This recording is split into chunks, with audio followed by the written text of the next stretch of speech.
Аманжол Шамкенов.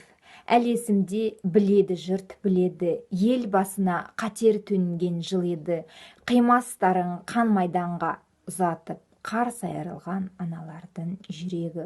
О аналар, осындайсын бәрінде, осындайсын жасындағы кәрінде, сыйынатын болса өмірде құдірет, сыйынар ем ана деген тәңірге. Соғыс жылып кетті үйінің тірегін, соғыс бұзды қуанышын ренің, тұрды ана күйеуінен айырылып, тұрды құшақтап тек қана оның күрегін. Ақ сүті оның өтеусіз жай қалама, борышын оған небір дархан данада, тірлік сеуіп келе жатқан дүниеге. Ей адамдар, жол беріңдер анаға. Тағда үміт шек қалар ма арманға, өмірге ынтық ана шөле қанған ба, ана үміт, ана жігер, ана азамат, одан берік, одан нәзік жан бар ма?